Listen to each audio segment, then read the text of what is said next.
Hello to all geek enthusiasts and nerd aficionados. Mess 5150 here for Malice Corp to talk MaliceCast TV live podcast. This is our weekly Monday podcast where we talk about The Walking Dead. Just to give you guys a few tidbits on what's going on here. We are not professionals. We are not paid to do this. Wait, I'm not getting paid? You're not getting paid. We are just fanatics that love talking about things that we love. So join in on the conversation. Let us know what you thought about last night's episode. We're going to go deeper into detail about the episode, some little callbacks, things that were going on, things we liked, things we didn't like. This is a podcast to geek out with other fellow Walking Dead heads. So if you like us, thank you. Come back, hit that like button, hit that subscribe button. If you don't like us, thank you. Leave a comment of why and come back again anyways, because we appreciate everything that we can get to make ourselves better. We do respond to pretty much everything that people put up on our casts. Yeah. So we are here to ask the stupid questions so you don't have to. So if you expect us to be professional, I call the stupid questions. So, like I said, I'm S5150. Also joining me is Mrs. Malice. Hi. Welcome. She was the one being quiet while we were. Well, I was having Mr. Malice dancing around the living room as you were talking, so I was trying not to laugh. So we ask the stupid questions, and the people off the camera do the stupid dances. So hey, I can do a stupid dance on camera if we need it. And Beacon, one of our other cohorts in crime, just popped into the chat to say hi and having great cast. He's up to season 7, episode 6 on the binge spree. He's been watching Walking Dead for what, about 2 weeks now, 3 weeks? Yeah, master binger to catch up to us. So once he's caught up to us, maybe he'll join the cast and let us know how it's like to binge 7.5 seasons, because it'll be the halfway point almost by that point. So, but also IC Zorro joins us. You've heard him talk before, but yeah, I can't stop myself most of the time. What's up, folks? Just stop, literally, can't stop, won't stop, can't tell me to stop. I just watched the episode about, I think I finished about a half an hour ago, so I am fresh. So I apologize early for this episode because trying to find stuff to talk about is going to be a little hard for people to want to come and join a podcast. So please, if you're watching live, join in the chat room, because that's the real fun part, is being able to discuss with you guys your thoughts, your opinions, your reactions that happened to the episode. But yeah, this was very much a filler episode. Would you guys agree? Yeah, it felt very filler, but at the same time, we finally got to see some people that we have not seen in a long time. Yeah, that I've been waiting to see, that we finally got to see. So yeah, I felt that it was even as filler as it was still kind of satisfying. It was a good episode. It's just a really hard episode to do an in-depth cast about. So. Yeah, for sure. So we're on the clock. We've got 5 minutes in. We got about 25 left. We can do it. So 2 more episodes to go. Let's really fill it up. Let's start out with favorite moments before we go into a episode breakdown. So what was your favorite moment of the episode, Mrs. Malice? Rosita shooting what's his name with that rocket launcher. That was kind of and again, we are continuing the theme of Mrs. Malice liking the gore and the carnage. Technically, I have 2 favorite scenes too. That was one of them, and the other one was Maggie again. So, yep. Okay. Any chance to tell him off makes me happy. Did we expect some gore from that explosion? I mean, it was just. It was literally just the explosion. It was fire and nothing left. There were body parts that went off in directions and in flames and. I didn't see any of those. No, I saw nothing but fire, ash, and gone. Yeah. So all that, as we said before, CGI budget was spent on Shiva, and when Shiva died, they didn't have any more budget left to spend on the other. That and so it wasn't CGI blood. What about you, IC Zorro? What was your favorite? I think I had 2 as well. The rocket launcher was rad. Yeah, it was. And the other one was just that Maggie putting Gregory in a corner. That Literally in a corner. Yeah. We saw him later in the episode, just huddled in a corner, bleeding like. Yeah, screw that guy. That by far was my favorite scene, was throwing when it's like, you're right, we can't have people that we don't trust amongst us. You know, talk about putting your foot in your mouth. I know, right? So, and he won't be getting any pancakes delivered to him. Nope. What's the whole pancake thing? Why do they keep doing the He likes pancakes? pancakes. Who doesn't like pancakes? Gregory. So we opened up the episode catching up from last week with Rick going to the scavengers, the trash heapsters, the garbage people, whatever you guys want to call them. We prefer the heapsters. Trash heapsters. Yeah. To basically give them an ultimatum and tell them that it's time to make a new bargain and a deal and get away from Negan. And here's why we were taking Polaroids to show you that what's going on at the sanctuary. And they said no, but before we got that, we got a little interesting of a nudist colony going on there. I know, right? Like who's just putting together craft work? Who's working Etsy in nothing but an apron? Well, I thought it was interesting. The statue that she was making, was that a tiger? I thought it was a cat. I think it was. Yeah, it was a cat. Yeah, like and there was last season, didn't like they stole her cat statue or something like that? Sold it. Rick took it from Michonne. Yeah. So she's building a new cat. Just, sans clothes. Except for an apron. The old cat back. Nice legs, by the way. Beacon did bring up trying to figure out how walkers could climb fences in season 1, but only in season 1. Their brains got stupider. So they were smarter back in season 1. Now they're just stupider. Stupider word, but so what do you guys think about Rick's decision to go to the trash heapsters? Stupid or had to be done? I gotta say we gotta wait until we figure out how it plays out. If it works, brilliant. If it doesn't, then he's locked naked in a box and there's really nothing else to do. What is with this? It's gone from killing zombies to everyone being naked all of a sudden. I mean, there's no societal rules anymore. There's no laws. You can just be naked whenever.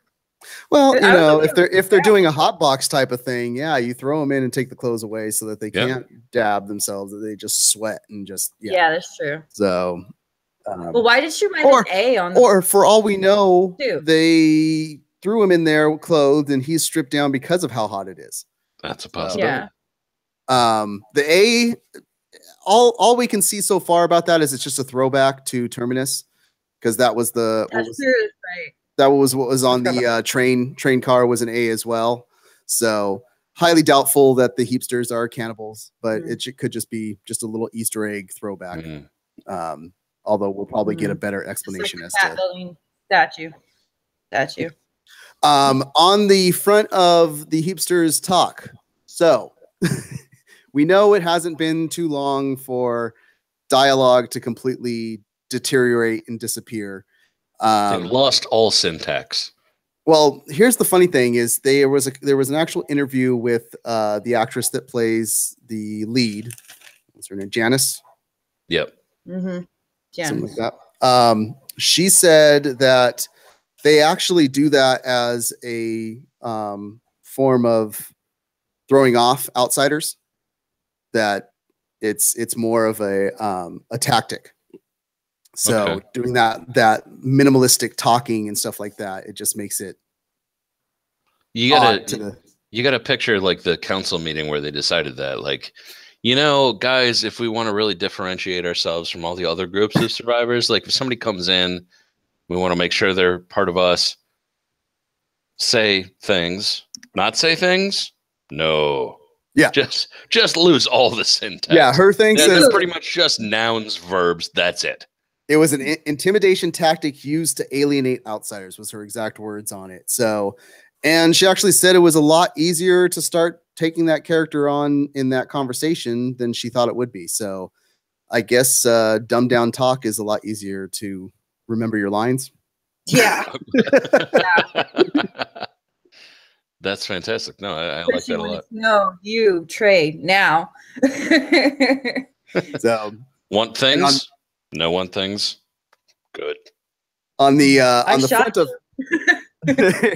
on the front, yeah, you grazed me. I'd still be mad if you shot me. Mad. I love that. I love that. Oh, that was that was good. That was really nice. Yeah. On the front of going to the Trash Heapsters, every week the actor that plays Eugene does a recap of the episodes for Entertainment Weekly. So he did his recap this week. It's an article that's written out. His recap this week is with Rick going to the Trash Heapsters. It doesn't help Andrew Lincoln's nickname of Stinky Linky. What? Why? What is he? Robert Pattinson? Does he not shower? Well, I think he's sweating all the time. So, I'm trying to read what Jack is saying in the chat room. Do the Heapsters throw it on the ground? Do they refuse to be part of your system? Yeah, he's making reference to a Lonely Island song. Ah, okay. So, guys, if you join the chat room, I refuse to be part of your system. So I threw it on the ground. Yeah. No, it's okay. Okay. So we get Lonely Island references in our chat room. Come join and let us know how it's going. Hit that like and subscribe button, and you can know when we're going live, so you can be part of this epic shenanigans and fun. Other main scene that we got, and I want to get your guys' if you saw the throwback and saw what the detail of it was. So going to the kingdom, Carol goes up to talk to King Ezekiel, and she doesn't get let in originally, and storms off. And the kid that you despise the acting of his seriously in the other episode, playing the character of Henry, says he wants to go with her. She says no. He follows anyways. Starts getting attacked by zombies. She saves him. He's the younger Carl. Carl, stay in the house. What are you doing in the woods?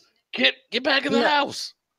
Isn't that not just a reference to like almost every kid that she's involved with, pretty much? Like, well, she says to him, what happens to children? They go into the woods, they're never seen again. And if you do see them again, they're monsters. She says that to what's her name's little boy when he wants cookies. She is the cookie boy. Completely referencing Sophia at that point. You never see those kids again, and if you do, they're monsters. Like that is, she is so clearly just still so heartbroken about her daughter, and she's terrified for every child she meets. So even when she's threatening them, it's what she believes for their own good. Yeah. What do you think? She laughed at it. She said, "Don't show them the flowers." No. Totally different thing. Not interference running in the background. What'd you think when you saw the scene, Mrs. Malice? She says that to I can't remember the little kid's name, the one that wants the cookies all the time from her. She says that same line to him, and she's referring to the fact that once a kid goes into the forest, like Sophia did, they come out a monster. So, I mean, she said that to pretty much almost every kid she's involved with. Okay. So now, she's always weirdly involved. She also hands him a gun. Are you guys ready to have your minds blown and see why that scene was so hugely relevant and so insane callback wise to Sophia? I'm prepared. Sophia, the actress that played Sophia's name is Madison Lintz. The actor that plays Henry, the little kid she was talking to, is played by Maxon Lintz, her little brother. Her little brother in real life. Wow. Come on. That's crazy. For everybody that didn't catch that reference to Sophia, that makes it even more How would we? The factor that you're taking. Well, you wouldn't have caught that factor, but knowing what she's talking about when she's talking to the little kid, but that it is the actor that played it's her little brother. Her little brother, yeah. So that makes that That's scene really cool. It makes that scene even more just impactful. Yeah. No, that's cool. Yeah. Wow. I didn't even realize that. So neither did I until I researched. That's now I want to watch it again. They said it was a big thing, a big deal for the family because he actually got cast for Walking Dead the exact same age that Sophia got cast at. So it was, you know. So they're basically the entire family is just banking off that company. That's good. Yeah, until they turned into monsters. Wasn't their mom in a shot too? Wasn't their mom in a shot too in like the first season? May have been. They said that Carol was the actress that plays Carol was happy to see her back on set to talk to and stuff like that. And so it was kind of a family reunion type of thing for them. But then the other major character reference that we got in this episode that we've been asking since episode 1 over and over, who is this guy? When are we going to find out who he is? The Muslim dude. Yes. So we have Siddiq introduced to us. Siddiq is from the comics. We'll get more into detail about who he is in a second. I really enjoyed that little bit of that character. Yeah. So is that deer a reference back to a throwback from when Carl got shot because they were hunting a deer, or someone was hunting a deer? I have no idea about that one. That's a good question, guys. Do you think that that's a reference back to when Carl got shot hunting a deer? Into the deer, and he gets the deer blood all over him. So he does fall into the deer. I did because he had the zombies on him, and I was screaming, "Oh God, no, not Carl! Don't die!" Because I thought he was gonna die, and then well, if there's a deer around, he's gonna the reason that another poignant reason for that too is there's been rumors like crazy that the actor that plays Carl that he's leaving the show, and that he'll die, and then he responded to that on Twitter with, "Every season you guys say I'm gonna die," so they think the joke to it was the funny thing will be if Carl's the only one that lives by the end of the show because every year it's Riggs is going to die. He's leaving the show. Yeah. So. And Carol and Daryl. Yeah. No, I think they might end up killing off Daryl. I'll riot at that point. Mouth. I'm going to bring up that more. We talked about that last week. I'm going to bring up more of how that is looking more and more potentially likely. So what do you guys think of Siddiq? Are you happy for the character? Do you think he's good, bad? I like him. I like them. Here's the thing. I like the character. I think he would make a valuable addition to the community, but the way that they've introduced him with all the tension of how they introduced him means that he's probably not going to do super well. Just as a TV trope. You can't build something up that much and then he's like, "Yeah, I'm living in the community. I'm a background character now." Something terrible is going to happen at some point regarding that guy. Mm-hmm. What about you, but I like he's him. got some major surprising skill that they need. So, because we really don't know that much about him yet, besides that he's Siddiq. Yeah. Well, they are introducing him quite a bit sooner in the TV show than he gets introduced into the comics. He actually doesn't introduce in the comics until after All Out War with Negan. So bringing him in a little bit sooner. Not that far yet in the comics. Okay, that's fine. I only ever read up to episode 100. As we know, things can change from comic to TV show, so we don't know if this is going to play out the way that it plays out or something. But he is part of. He does become a part of the community. He is part of. He is different in the factor that he does come from Oceanside in the comic book, which is Oceanside's a little bit different in the comic book. I thought Oceanside was all female. A little bit different in the comic book. There you go. Well, that's more than a little, but okay. Thanks for spoiling that, Wes. No, just kidding. That's all I know. I don't know if he's the only male there. I don't know if there's a bunch of males. I just know they said it's a little bit different. That's a scary job right there. So it's totally an Amazon community. In the show, it is, yeah. So being the one dude in the Amazon community, that's kind of my dream. Here's the big weird from the comics to the show. We'll see if it happens. In doing some research, we know this isn't going to happen, or if it does, it'll be really weird if it happens. But in the comics, Eugene and Rosita are married. What? After Abraham dies, yeah. Okay. So we know that's not going to happen because it would be too weird to happen in the show now. But Siddiq and Rosita have a romantic relationship in the comics, so that is still a possibility that could end up happening. But you just said that. I know. Okay, yeah, go read the comics. Read the comics to find out what's going on with that. And if you guys want to read the comics, great thing. Trade paperbacks. Go to Amazon. You can actually go to our website, malice-corp.com. You can see it written right there below. Go to that website. Go click on the Amazon link through there. It helps us out. It helps fund us to do this crazy stuff and hopefully get better at it once again if you don't like it. That's crazy knowing that's going to happen because like I'm only on book 7. So it was bad enough to see what's her name, Andrea and Dale together in the comic books. Now I got to see that. Like, oh my god! Oh god, I forgot Andrea and Dale were together. Like, ooh. And now we're getting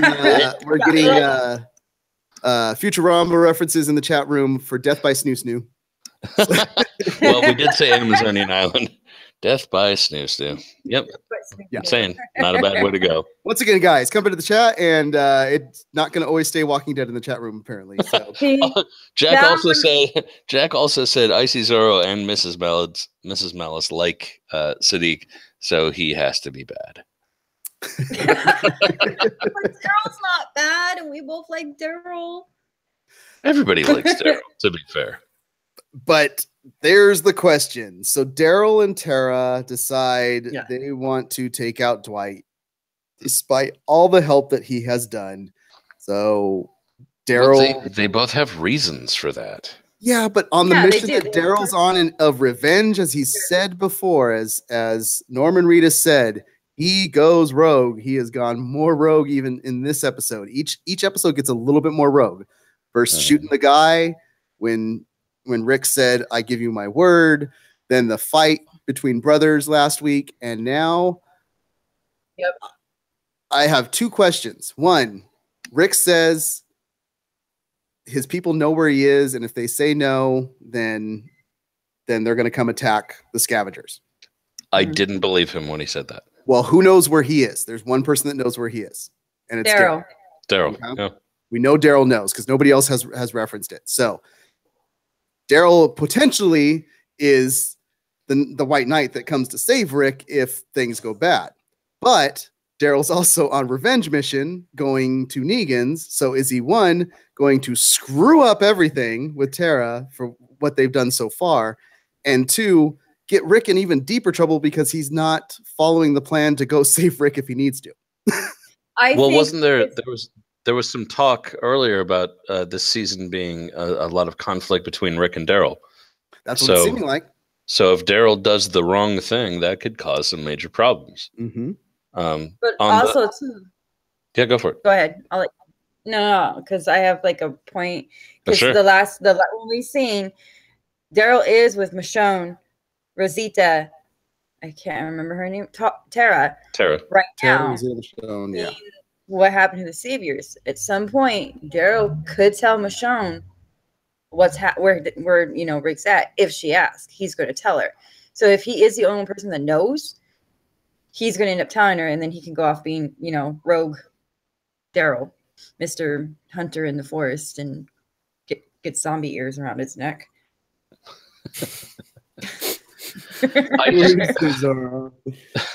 The whole. Well, that's not the only throwbacks.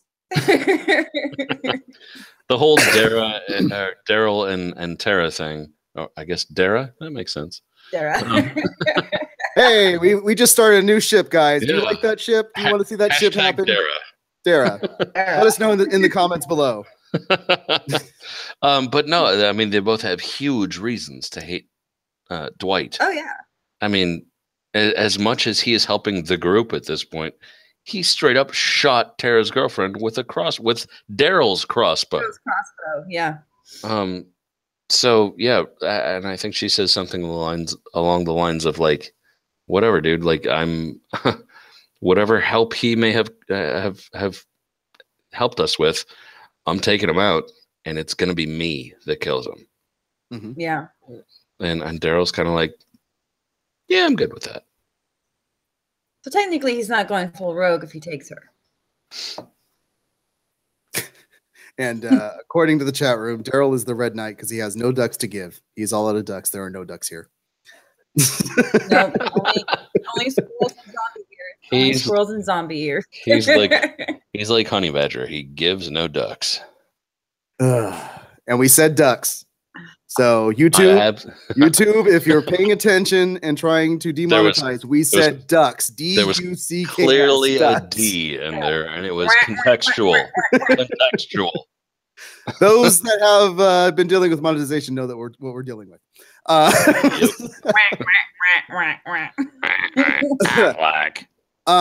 Yeah. So I mean, does this lead more to the argument of could Darryl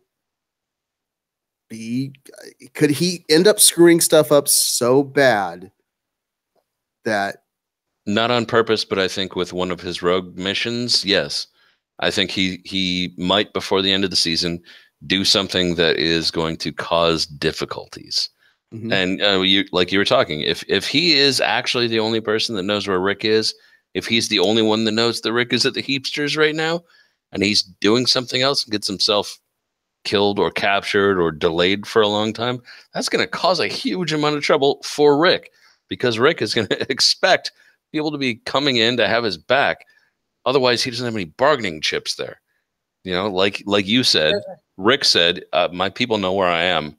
And, you know, that's a consequence if we don't get this thing done correctly.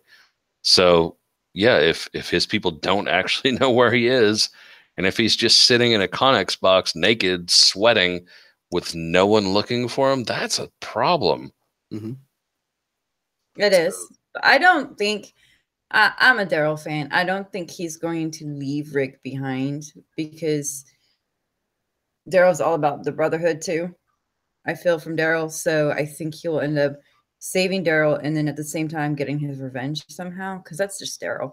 I agree, but once again, we asked the stupid questions, so you don't have to. So if you guys disagree or you think otherwise, let us know in the comments below. If you're watching live, let us know in the chat room what you think. But is that our new tagline? We ask the stupid questions, so you don't have to. That's pretty much it. Yeah. Well, then from now on, I will do the voiceover on that, because I have this silky radio voice. we ask the stupid questions, so you don't have to. Exactly. I want to go back to Siddiq really quick, because I missed one little point. Sure. We've been talking. This is the first episode where we didn't really have any flash forwards or flashbacks, which was kind of cool. But we keep questioning what the heck are the flash forwards and the flashbacks and all that stuff. So, yeah, because why did they put those in there? Well, there was a little bit dropped about the first episode that one of the creators was talking about, and he made it sound like there's almost a third timeline mixed in there that people don't realize where it's at, and everything will get answered in time and everything. But beyond current stuff and old Rick. Yeah. Okay. Mm-hmm. And Pat, and yeah, it could be he even said it could be a dream. It could, like, they really, like, yeah, there's stuff. But Rick repeats in the flash forward, which I didn't catch before. That's why I want to touch this little tidbit and show how much of a character Siddiq could potentially become for this group. Rick repeats Siddiq's own line in the flash forward, "May my mercy prevail over wrath." So if you go back and watch the episode, apparently he says that in that whole mix, and when he's crying and red eyes and the camera's up close on his face and he's like talking to the sky, I think. So that could be another future. That could be another flash forward there, because we thought that was, we didn't know what that one was. We knew what the flashback was. We knew what the super flash forward was, which I understand the super flash forward, because I guess in the comic books, it's a pretty huge jump between the end of the war and where they're at. So that might be what they're doing there, which might be why we're introducing Siddiq early, to get more storyline, more stories merging up to that. I really need to get more of the trade paperbacks. I'm going to hit Amazon pretty quick. Yeah. So, but just I found that out and I was like, that's kind of cool. Didn't even catch that. But going into our other major scenario of scenes that was going on, really, probably what was plot point number one in the episode was Maggie dealing with the hilltop and Jesus not getting the support that he expected from Maggie, thinking he did get the support. And I told you so. Yeah. But it also comes back to what I was saying too, is it's not just a factor of just siding with Rick. It was leadership. It's straight. Yep. She's going straight focused off of being a leader. So I was right too. Well, and it's funny to see her be the way she is too, because you see both of her dad and Glenn in the way she's leading. Mm-hmm. See Herschel and you see Glenn in the way she does things. Herschel, he's more like, let's feed them, let's take care of them. They're our prisoners, but we're still human. Glenn's like, let's lock them up and put them under watch because we can't trust these people. Let's not kill them. I never felt like Glenn was like a prison guard. No. I always thought Glenn was more of like the more humanitarian, just not quite as strict as Herschel. But I loved the moment where she's talking to Jesus about the prisoners, even after they bring them inside the walls. He says, thank you. And she says, I think a couple of scenes later, she says, look, we're going to keep them because they can be bargaining chips at this point. We might be able to get some of our people back to trade for them. But if we can't, then they're done. Yep. But what people do, there's only two that you potentially want back. That's just the doctor and you don't want Eugene back. Creepy. What about creepy long-haired dude that tried to escape right at the start? How tired is everybody of that guy? Yeah, the guy that at the deliveries. I wanted to get up and like him. What's his name? Older brother. Yeah. Did you guys? I wanted Maggie to shoot him right then and there. I really did guns. The fact that she beat him with the butt of that gun twice, I'm happy with that. But yeah, he needs to go. But as a leader, and I want to know your guys' thought, did you think that this almost shows a little bit of a weakness as a leader? Because she already said there is nothing but 100% of you guys doing everything that's required. You basically do everything we say or you're going to get killed. She pretty much should have shot him right there. What she was saying right then and there, that I said 100% support. Yep. And the first guy that she absolutely should have shot him right there. She should have. Yeah, she should have. But I don't know, like I said, that you see her dad and Glenn come out in those situations right when you can see where she's like, I want to shoot this guy, but what would dad and Glenn do? And then she hits him with the butt of the gun. Because guess what? That's what they would do. Or at least Glenn would do that. Glenn would do that, yeah. And one of the things that has been written into theories and stuff is that because of the way that so the character's name that we think is going to become a major character from the group of people that are from the Saviors, his name is Dylan, the guy that we keep getting more FaceTime with. Yeah, more FaceTime smart with. Savior. Let's call him the smart Savior. The one that's basically he's willing to do whatever he has to do wherever he's at to survive, because that's essentially what he tells Jesus is that I've come across different groups and different leaders, and I just do what I have to do where I'm at to stay alive, and I just got sent there just to build walls. So I went to build walls because I want to survive. And he basically said, I'll do whatever you guys, whatever the woman says, I'll do it as well. So the smart guy, and the theory is that the writers are putting this guy in there just to make people more sympathetic to Jesus' side of things, where Jesus is saying, hey, some of these are good people and we got to. Well, that makes sense. If you're going to hold a large group of people captive with the possibility of having to kill them later, just as a general principle, you're going to want to make at least one of them relatable so that people don't think just like, oh yeah, get rid of them, whatever. Thank God. You still have to think of them as people, because they are people. They might be on the wrong side or the side that we're not friends with, but something that you must have brought up over and over again in this season. Are we sure that our group are the good guys? They could be the bad guys. So if you're able to relate to the people that are being held captive, then killing them is not just an easy decision. It might be something that has to be done, but you still have to take into account their humanity. They're still people. They're still survivors. We're what, 4 or 5 years into the apocalypse at this point. These are people that are not only actual people, they're people that are survivors as well. And it might be because they've, hooked up with a group that you don't agree with the ideals of. But if you had been solo and hooked up with that group too, then you'd be part of them. Mm-hmm. Yeah. And what do you think, Mrs. Malice? Do you think that Maggie's in the right, that she should just get rid of all of them and deal with it later, or that she should try and find out who's... I think what she's doing right now is for the best. I don't think she's doing is her best path, keeping them, but watching them, willing to shoot them if they mess up. Maggie to me. So, and I like what she's doing. I have no complaints. And I don't think she should change anything what she's doing, because she's on the right path.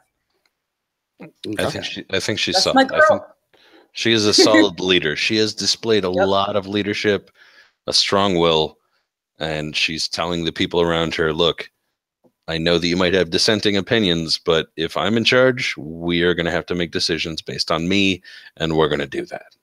Well, I think she's been put in the hardest position of all the leaders on this show this season so far, period. Which gives her the hardest potential decision to make, because it really is a double-edged sword. There is no right decision either way on this. You're either a murderer if you kill all of them, and there's no telling other saviors that can potentially join the group that you're not, or you're soft and are going to get all your own people killed because you can't stand and are fostering the possibility of insurrection from within just by having those people being able to talk to your people through the fence. You don't want Gregory as a person that can talk to people that walk by, because he's going to turn them against you any chance he gets. Yeah. Honestly, I think at some point they said, or she asked Jesus, how's Gregory doing? He's like, yeah, he's already sucking up to the saviors. So, yep. Yeah, that's it. It's just tell him he's never going to get any more pancakes again, and we'll be good. Shut your mouth and you get unlimited pancakes. Pancakes. Our last major scene of the episode. By the way, real quick, on the chat channel, Jack Malice says, you know what? Kill them all. Let Jesus sort it out. Well, Jesus is trying to sort it out. But our last major scene of the episode is Carol getting back to talk to King Ezekiel. Once again, comparisons to comic books. This scene does take place in the comics. However, we know Carol's not around in the comics anymore, so it's a scene with Michonne, and Michonne's a lot more brutal to King Ezekiel than Carol is. She gives him a bit of a... it's a different relationship. Gives him a nice little fist and calls him a body part. So, okay. What do you mean by that? If you guys want to guess the body part, write it in the comments below. The thing with Michonne too, I think she's amazing in the TV show, but she is scary in the comic books. She scares me. I think Denai Guerrero has done an amazing job as that character. Mm-hmm. Yeah. But yeah, in the comics, like she's you don't want to mess with Michonne. Don't mess with Michonne. You just don't. Well, she tells him to pick up his britches and start leading the people that are left, that they need him still. They need somebody to lead them, and they still will look to him for guidance. And he's just, I can't guide these people anymore. So he says something to Carol that this is the question that I have. Once again, the stupid question, but I want to know your thoughts. He says, Carol, you should lead these people. Oh, Carol has, okay, once again, now, like I said, so far in the story, as I said at our first cast for this season, Carol doesn't have really anywhere else to go story-wise for her character. Could you see that now that she's not in the comics and things stray from the comics, could you see her picking up that mantle and saying, screw it, and actually being a leader to the kingdom? And if she is, would she be a good one? Theoretically, yeah. No. Oh, really? Yeah, no. Why? You gotta remember, she's not in the TV series. She's really not mentally stable with all she's been through. Like, honestly, no. She's baking cookies and then telling kids to look at flowers and shoots them in the back of the head. I mean, come on. I totally disagree. You heard it here first. Ooh, Heard it here first, people. Mrs. Malice says Carol is a psychopath. I totally disagree. No, psychopath is a possibility, but I don't believe that she's unstable. I believe she knows exactly who she is at this point. She's a person that's going to do anything she can to survive, and she's going to do anything that she can to enforce her moral compass, as such as it is. When Lizzie was, killing her sister, she took care of the situation. When the people needed to be rescued from Terminus, she took care of the situation. When she was all the way back to, I believe it was season 3 with Clear, she helped out with Morgan. Didn't she? I can't remember if she was actually in that. Yeah, but also, but no, she is very, very stable. She knows exactly who she is. She can play different parts to different people, absolutely. But she knows who she is. She knows what she believes, and she's going to stick by her guns. This is why I don't think she'd be a good leader. Back in the prison, when they got sick, what did she do to those 2 people? She murdered them and set them on fire. Yeah. That is not for the greater good. For the greater good. She did that for a reason. She did. Yeah, but they were I sick. totally understand her logic there. Because if those people, and this was before the sickness spread to everybody else, if she had contained the sickness by killing and burning those 2 people, that would have been for the greater good. Yeah, but as a leader, a good leader would have, okay, these people are sick. Let's quarantine them and see if it spreads. See if they can heal too. But you're thinking good. You're thinking good leader in current times. This is the zombie apocalypse. There are absolutes that you can follow. I believe Carol would be a fantastic leader if Ezekiel steps down. I think she would. She has the charisma. She has the drive. She has the vision. She could totally be a great leader. I think Jerry should lead the kingdom. Jerry would be a terrible leader. Terrible. By the way, did we notice he got a new axe? Yeah. No, he had that axe the entire time. That was like he had the new one. It's a replacement for the broken one. No, he had that too in another scene before. That's like the one he carries around the kingdom, I think. We have some great comments going by Jack in the chat room, but I cannot mention them here on the cast. So, correct, Jack Malice. She was not down with the sickness. Apparently, he liked your music thing for the show. There, mess. So, but yeah, he has referenced that mental stability is not required to be a good leader. We're not gonna. But we're not going any farther than that. Don't get me started. Yeah. Because we're talking about Negan, right? Negan, mental stability is not required to be a good leader. Another good leader for the kingdom would be Jesus. I feel like Jesus is a solid number 2. I don't know that he's a leader. Yeah. He can't pull the trigger when he has to. And he's definitely Hilltop, not King. But I think he would be a good, definite lieutenant type of. And at least to Maggie. Made a leader. He's somebody that could learn, but he'd have to learn the hard way to be a good leader. Absolutely. Yeah. So, and we were reminded, and I was thinking during the episode, it's like, what was his real name again? We were actually reminded of that because Gregory looks at him and goes, "Paul, come on, man." Oh yeah, he did. He's not Jesus. He's Paul. So he's one of Jesus's apostles, disciples. Yeah. Who was blinded and then saw the lights. Don't bring me back to There's Sunday. There's a lot of Bible references in this show. Sorry, guys. There really are. Well, it's really, the apocalypse. Yeah, there really is. So last couple little small tidbits and stuff, because there was some other stuff that went on in the episode, but it's more just the small things. We found out what the fat lady was. At least I'm assuming that's what the fat lady was. Wasn't it the RPG? Things. No, the truck with all the speakers. Oh, yeah. Oh, yeah. Everything ends when the fat lady sings and it's playing opera, and but that was a good. See that with the big rocket launcher, and that's and that's a really good idea. Like I think they spelled it out. They're like, oh yeah, they were gonna draw off the herd with that truck. Oh, yeah, that's smart. That's clever. Yeah, but it shows you how quickly the survivors adapt. Well, what Rick and everybody has done to the saviors, how quickly they can undo everything that they've done just by get a truck with freaking speakers and drag those zombies away, attract them away, and now everybody's able to get out again because they still have a bunch of people inside that building. Yeah. Oh yeah.